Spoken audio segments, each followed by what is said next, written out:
Oh my God, 2019 is a total cliffhanger. Since April, I've been talking about a mid-October hurricane that could possibly be rolling over Crystal River, Florida.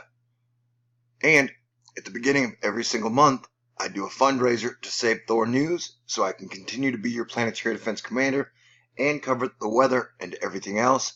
And I am one of the best people at covering hurricanes ahead of time and during on the planet. So if you would like to support me and my channel, you can send me a letter at TLEWISON, 5430 Birdwood Road, 416, Houston, Texas, 77096.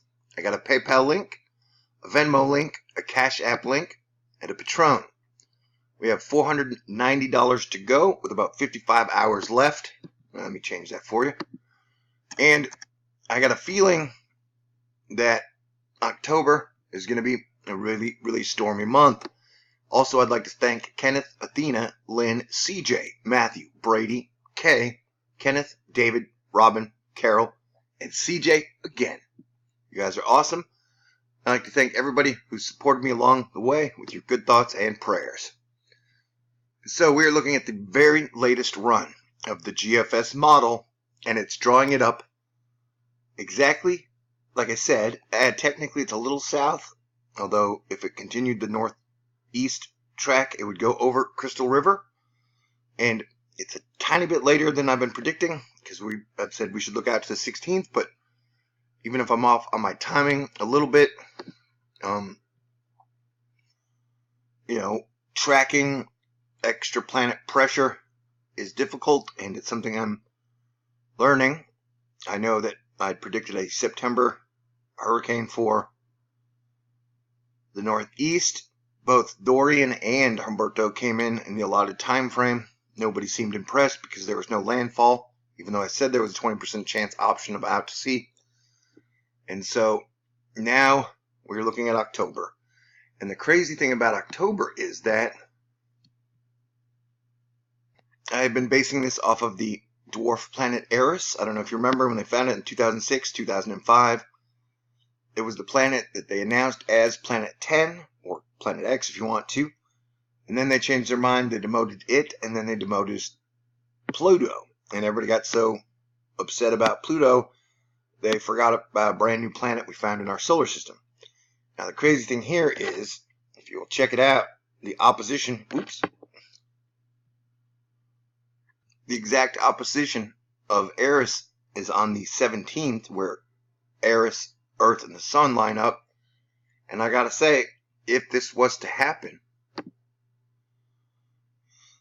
that close to that date, then we could definitely be looking at a much stronger hurricane than Hurricane Michael. I would guess as low as 898 millibars, which would bring over 200 mile per hour winds. And remember, last year they got the intensity of Michael totally wrong. Like, it was 3 or 4 days before landfall, they weren't even sure it was going to be a hurricane. And so it is now the second. And look at this model run would have it coming up, barely scraping the tip of Central America, and then coming up through in a giant, mega, massive storm, which I call a Quetzalcoatl storm, where the front would combine with the hurricane. Now, this feature would take it strafing up through Georgia, South Carolina, North Carolina, possibly Virginia, and moving it out. The more north and west it would make landfall, that would bring, New Jersey, New York, New England into the mix.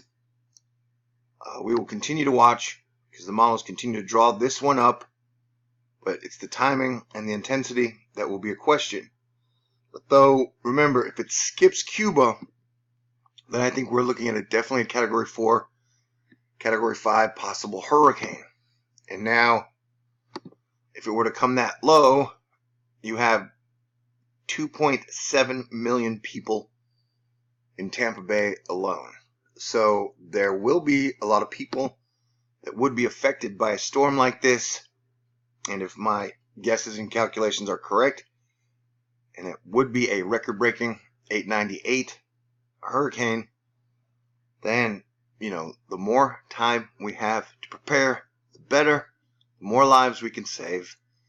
And, one thing I'm talking about is, for this to come up like this, most of the time, the right side of the hurricane, or the east side of the hurricane, are the ones who get all the damage. And so the waves that it could generate, storm surge, with a landfall like this, due to Florida having such interesting geography, it creates a pretty deadly situation.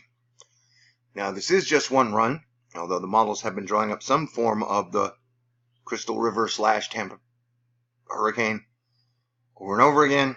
We won't know until we get much closer, until the Euro gets into the range. The Euro only goes out 10 days, so the Euro will only take us till about the 12th. But through the patterns we've been seeing, we see the front move, and then usually the hurricane would catch it in the Quetzalcoatl type storm. And so we have a lot of reason to believe, with the super hot waters of the Gulf, the CAG displays, the Central American Gyre, we have every reason to be on full alert for October. And so October's always been the main month, I've said, where I think there's almost 100% chance of hurricane landfall in Florida. And I think everybody in the Gulf should be prepared, because models have been drawing up a lot of different variations. There's a chance we have unknown technology defense. Prayer also helps. But either way, if you guys choose to keep me on as your planetary defense commander, I'll do what I can to bring you guys the best information possible through the month of October. And so if you do want to continue to support my channel, you know how to do it. And I do what I can to bring you guys the best information. Hopefully I'll be totally wrong. Nothing happened. There'll be no hurricanes in October. But it's best to prepare for the worst, pray for the best. So if you can support me, I would love it and appreciate it. I think, like I said, this is going to be a pretty crazy month storm-wise regardless. And, the hackers have been coming at me for over 2 straight weeks. It's almost like they have a gut intuition that I'm going to be correct. For some reason, people out there don't want me to succeed. Although I don't want this hurricane, I don't think I can avoid it for us. So, help me out if you can. And if so, I will stay on this thing like stink on poop. So everybody stay cool, and I'll keep you guys updated and informed. God bless everyone.